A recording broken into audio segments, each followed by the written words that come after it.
Good day everyone, I am Rosenda Napolitano, BSc 2 major in Filipino.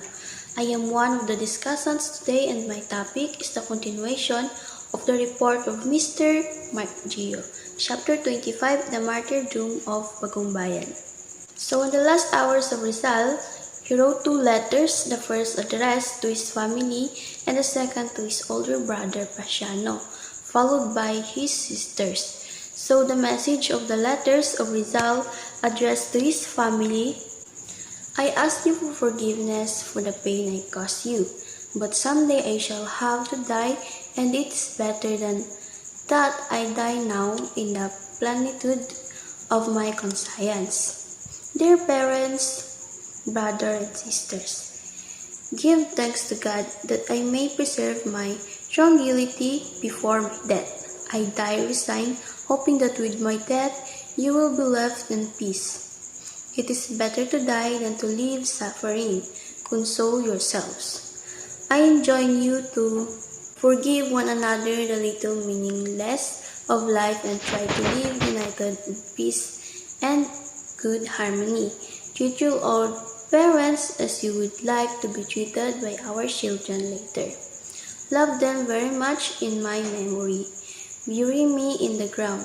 Please, a stone and a cross over it. My name, the date of my birth, and my death. Nothing more. If later you wish to surround my grave with the fins, you can do so. No anniversaries. I prefer Paang Bundok. Have pity on poor Josephine. Rizal's last letter to Pasiano is as follows. My dear brother, it has been 4 years and a half that we have not seen each other, nor have we communicated with each other. I do not think it is due to lack of affection on my part, nor on yours, but because, knowing each other so well, we do not need to talk to understand each other. Now I am about to die, and it is to you that I dedicated my last lines, to tell you how sad I am to leave you alone in life, burned with the weight of the family and our old parents. I am thinking now how hard you have worked to give me a career. I believe I have tried not to waste my time, brother of mine. If the fruit has been bitter, it is not my fault, but the fault of circumstances. I know that you have suffered much on my account, and I am sorry. I assure you, brother, that I die innocent of his crime of rebellion. If my former writings have contributed, I do not deny it absolutely. But then I thought I have expiated for the past with my deportation. Tell our Father I remember him, and how I remember my whole childhood of his affection and his love. Ask him to forgive me for the pain that I have unwillingly caused him. Your brother, signed Jose Rizal. At 5:30 a.m., Josephine and Bracken arrived together with Rizal's sisters. Josepha, with tears in her eyes, bade him farewell. Rizal embraced her for the last time, and before she left, Rizal gave her a last gift, a religious book, Imitation of Christ by Father Thomas Kempis. Then at 6 a.m., as the soldiers were getting ready for the death march to Bagumbayan, Rizal wrote his last letter to his beloved parents. My beloved Father, pardon me for pain with which I repay you for sorrows and sacrifices for my education. I did not want nor did I prefer it. Goodbye, Father, goodbye. To my very dear mother, Doña Teodora Alonso, at 6 o'clock in the morning, December 30, 1896. Then the death march to Bagumbayan at 6:30 a.m. A trumpet sounded at Fort Santiago to signal the death march to Bagumbayan, the designated place for the execution. The advance guard of 4 soldiers with bayoneted rifles moved. Rizal walked calmly with his defense counsel and 2 resolute priests at his sides. He was dressed elegantly in a black suit, black derby hat, black shoes, white shirt, and black tie. His arms were tied behind from elbow to elbow. There were a lot of spectators lining the street from Fort Santiago to Bagumbayan. As he was going through the narrow Postigo gate, Rizal looked at the sky and said to one of the priests, "How beautiful it is today, Father. What morning could be more serene? How clear is Corrigur and the mountains of Cavite. On mornings like this, I used to take a walk with my sweetheart." Then, while he was passing in front of Ateneo, he saw the college towers above the walls. He asked, "Is that Ateneo, Father?" "Yes," replied the priest. Then, the martyrdom of a hero. Rizal bade farewell to his father's march and Villa Clara and to his defender, Luis Tavil de Andrade. Although his arms were tied, he had firmly clasped their hands in the parting.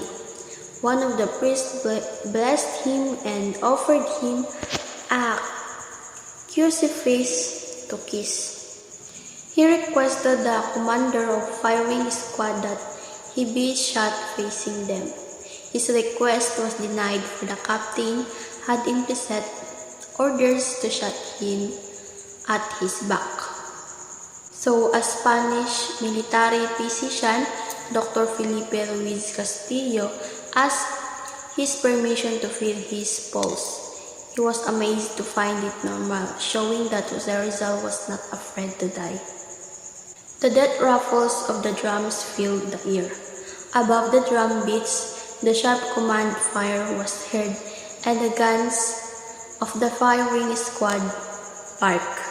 Rizal, with supreme effort, turned his bullet-riddled body to the right, and fell on the ground dead, with face upward facing the morning sun. It was exactly 7:03 in the morning, age of 35 and 5 months and 11 days. Rizal died as he described in his farewell poem, 3rd stanza. "I die just when I see the dawn break through the gloom of night, the herald the day, and if color is lacking, my blood too shall take, poured out at need for thy sake, to die with its crimson, the walking ray." It is interesting to know that 14 years before his execution, Rizal predicted that he would die on December 30. He was then a medical student in Madrid, Spain.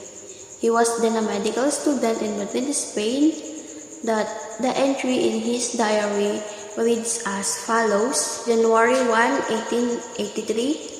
2 nights ago, that's December 30, I had a frightful nightmare when I almost died. I dreamed that, imitating an actor dying on stage, I felt vividly that my breath was failing and I was rapidly losing my strength. Then my vision became him, and dense darkness involved me. They are the pangs of death. And then the aftermath of a hero martyr's death. At the time when the bullets of Spain's firing squad killed Dr. Rizal, the Spaniards presidents. Friars, corrupt officials, exulted with sadistic joy for Rizal, formidable champion of Filipino freedom, was gone. In fact, immediately after the hero's execution, the Spanish spectators shouted "Viva España!" "Muerte a los traidores!" and the Spanish military band, joining the jubilance over Rizal's death, played the gay Marcha de Cadets. Poor bigoted Spaniards of no vision, they were fully unaware of history's inexorable tides. The execution of Rizal presaged the foundation of an independent nation, through that the Spanish bullets which killed Rizal destroyed his brain, but the libertarian ideas spawned by his brain destroyed the Spanish rule in the Philippines. As Cecilio Apostol, the greatest Filipino epic poet in Spanish, aptly rhapsodized, "Rest in peace in the shadows of oblivion, Redeemer of a country in bondage, in the mystery of the grave. Do not cry, head not to momentary triumph of she Spaniard, because if a bullet destroyed your cranium like twice your idea destroyed an empire." By his writings, which awoken Filipino nationalism and paved the way for the Philippine Revolution, he proved that the pen is mightier than sword. As a many-splendored genius, writer, scientist, and martyr, he richly deserves history's salute as the national hero of the Philippines. So, for my reflection, the martyrdom of Rizal was the point that led him to his demise by a firing squad of Filipino soldiers of the Spanish army at the Bagumbayan, now known as Luneta Park of Rizal. Works and life of Rizal may have ended his life, but it began a new life for the Filipino nation. This is the end of my discussions. Thank you.